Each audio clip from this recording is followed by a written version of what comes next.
Alright, we are on Park Road in Watertown. And if you go just around that bend, you'll go out onto Thomaston Road. And we are going to take a shortcut to the Leatherman's cave. And we're going to go right through there, except I've got to change my battery before we do that. So you walk down and you keep going straight. You'll come to a fork in the road, and you want to bear to the left. So you keep walking and you'll be walking parallel to Thomaston Road. For a while anyways. Okay, you will reach a low-lying area that always seems to be wet. And just walk right on through it. And then you will take a right. There is a left that you could take. And you can see a tree that fell down in October is still there, but don't take that. After the low-lying wet area, take a right. Alright, you get to another low-lying area and cross that, good luck. And again, after the low-lying area, you take a right.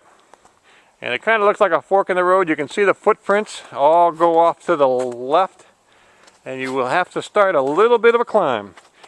And from this point on, if you see the blue markings on the trees and rocks, you are on the blue trail, and stick with that until further notice. And be prepared for some vertical climb. It looks a little bit like this. And eventually you'll come to a left turn, and I highly recommend you take this, even though it's a little bit off the beaten path, because there's a really nice view up there. So let's check it out. Okay, here's the view from high atop the blue trail that takes you to the Leatherman's cave.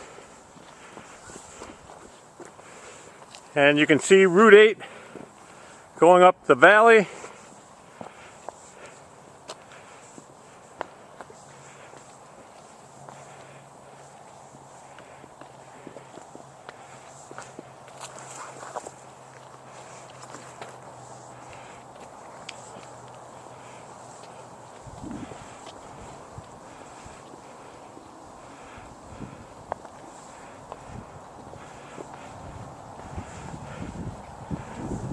And there's a little bit of a drop here.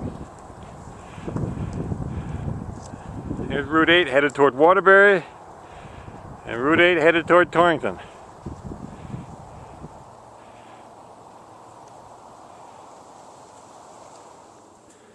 Okay, after going up on the scenic overlook or outcropping, whatever you want to call it, come back down onto the trail. And this is very important. If you want to find the Leatherman's cave, you are almost there, but you can easily go right past it.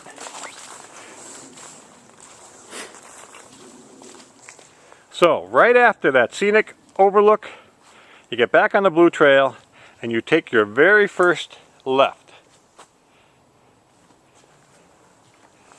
which could take you back up to the outcropping, but work your way down and you'll probably see this sign. In other words, the Leatherman's cave is just below the outcropping.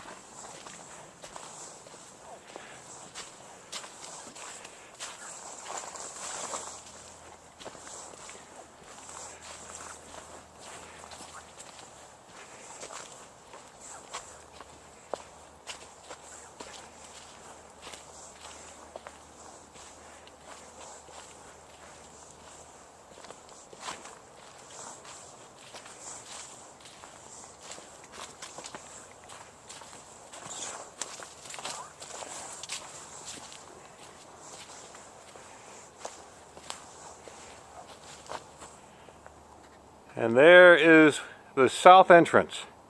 And again, we were just up there. So let's check it out.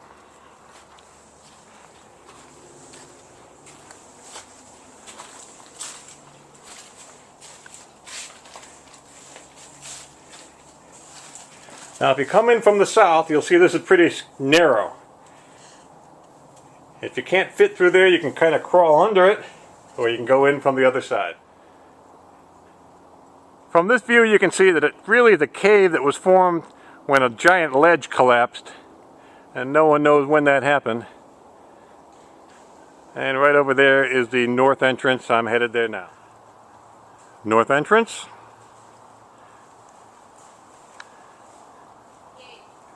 And I guess we might as well go right inside.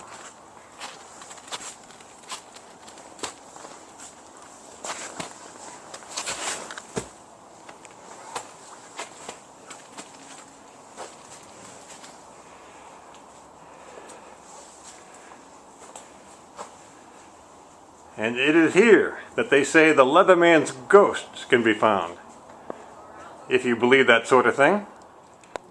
And there are a lot of other rock formations here that are kind of interesting. If you don't know who the Leatherman was, he was a homeless guy who wandered through eastern New York and western Connecticut back during the 1880s and even earlier. And he was dressed from head to toe in garments made from scraps of leather. And when he walked, it made kind of an odd noise. And there was a Watertown woman who was interviewed in the 1940s who remembered the Leatherman, and she said, I don't know whether it was the sound that his clothing made or whether it was his smell, but the horses really didn't like him. But people did, and housewives and all these towns that he traveled through would make sure they put food aside for him, and they would feed him outside. He didn't want to come inside. There are a few photographs of him. And even long after he was dead, they made postcards showing his likeness. They've made documentaries, and a book was recently published, which is available on Amazon. And he was a legend in his own time, and here we are a century or more later, and he's still a legend.